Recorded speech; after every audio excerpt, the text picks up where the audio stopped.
dernier cofondateur d'Oculus qui se fait la malle de Facebook, des triple en VR, c'est votre Virtual Mag de cet été.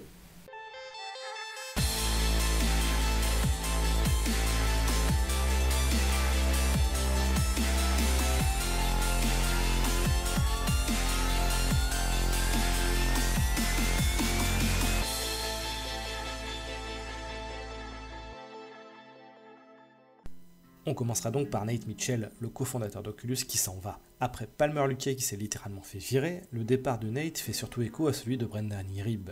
Il y a quelques mois de ça, Brendan avait littéralement claqué la porte au nez de Facebook suite à l'annulation du Half Dome. Un casque de 140 degrés de FOV qu'on attendait de pied ferme, mais qui ne correspondait plus à la vision de Facebook du marché, et qui s'est donc transformé en Rift S, fabriqué et conçu par Lenovo avec les qualités et les défauts qu'on lui connaît.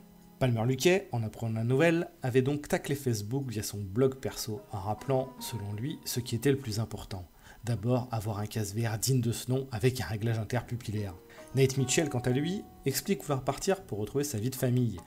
Et comme Facebook serait encore à la recherche d'un remplaçant, il se pourrait cette fois qu'il n'y ait pas de baleine sous le galet concernant son départ. Cependant, suite à la disparition donc des 3 têtes pensantes ayant lancé Oculus, on ne peut s'empêcher d'imaginer qu'il ne restera plus dorénavant chez Oculus que la vision de Facebook et rien d'autre, pour le meilleur comme pour le pire, et on préférera se pencher sur le meilleur.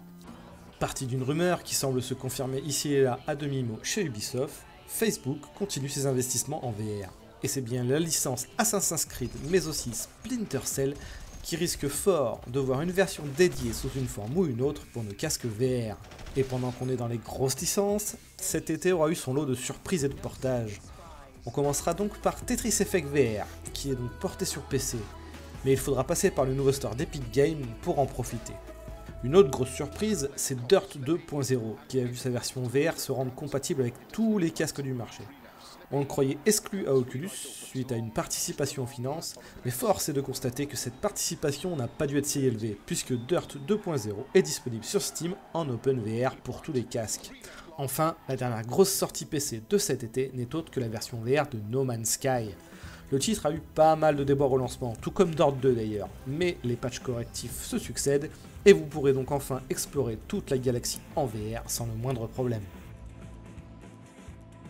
L'Oculus Quest n'est pas en reste cet été non plus et a lui aussi eu quelques titres intéressants. On pensera au portage de Republic par exemple, qui propose tous les chapitres de la saga pour une quinzaine d'euros seulement. Pas forcément très connu, Republic est un jeu de science-fiction très intéressant qui a le culot de franchir ce que l'on appelle au cinéma le 4e mur, afin d'impliquer véritablement le joueur dans l'aventure en tant qu'entité propre au jeu. C'est aussi Raccoon Lagoon qui est sorti cet été, un titre qui n'est pas sans rappeler la franchise Animal Crossing et qui permettra de profiter d'un contenu solide puisqu'une bonne dizaine d'heures y attendent les fans. Enfin, la sortie la plus marquante de cet été est sans doute Red Matter, un jeu d'aventure et d'énigmes plutôt bien foutu, qui se permet de faire un exploit graphique sur le Quest. Nombreuses textures et nombreux jeux de lumière sont dignes de la version PC, ce qui est un tour de force en soi et en fait le plus beau titre du Quest à ce jour.